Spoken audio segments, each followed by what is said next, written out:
mga sisalab, magluto tayo ng sinangag. Ayan, yan yung gamitin natin. Ito siya, nakabalot.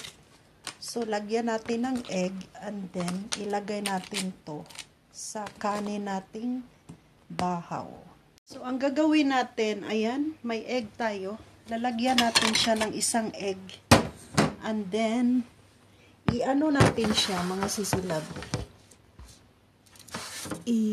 Ano ba yun? I-mix. Ayan. May 1 egg tayo.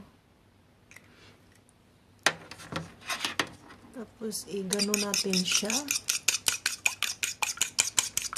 Tapos, ilagay natin to sa ating kanin.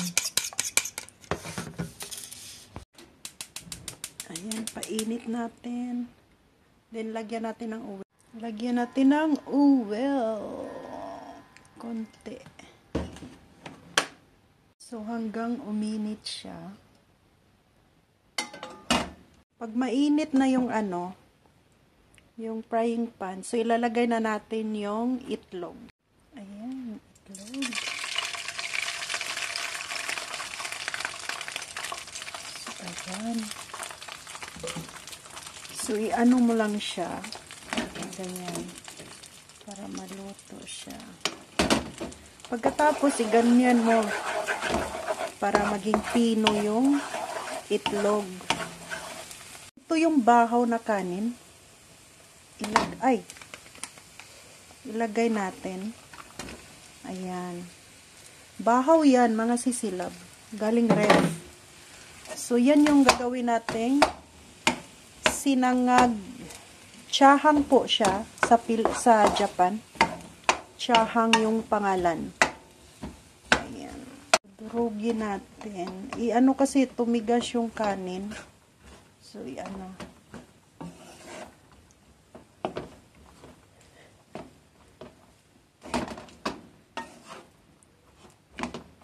Ganyan na yung kakalabasan niya.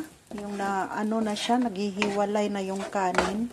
So, ilagay natin yung mix niya para sa chahang. So, ayan na siya. So, ilagay na natin yung mix. Yung sa chahang natin.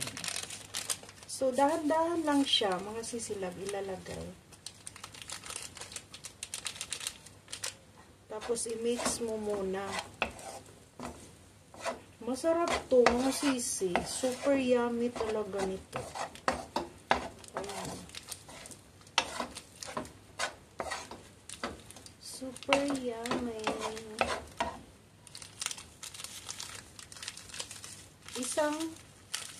Isang ganito ang ilagay para mag-iba yung kulay ng kanin natin. Ayan yan. Ito yung gustong orderin ng mga sisilab natin. Tapos, i-ano. Hindi kasi pwedeng marami yung kanin. Kasi, pag maraming kanin, so, bali, dalawa yung gagawin mong yung sachet. Naka-sachet kasi siya. Dalawa yung sachet na gamitin para pag maraming kanin, ha. Ayan na siya, oh. Ganyan na yung itsura niya, mga sisilab. So, i-ano lang natin. Painit natin. Super yummy ito. So, isang itlog and then kanin.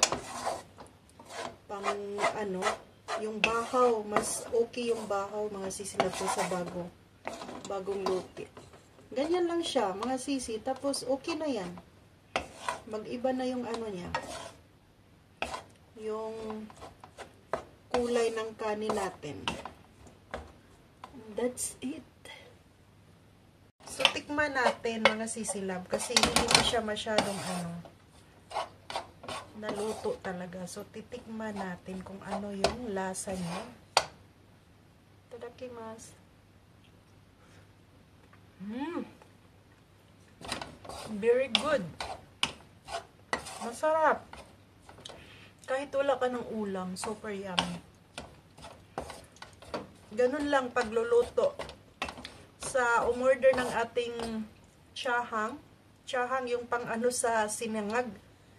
Ganun lang siya pagluto, una itlog and then kanin. Pagkatapos i-mix mo lang yung ano, yung ilalagay natin. Yun lang, okay na. Hindi ka na pwedeng mag-ulam, pwede nang iyan lang ang kakainin mo.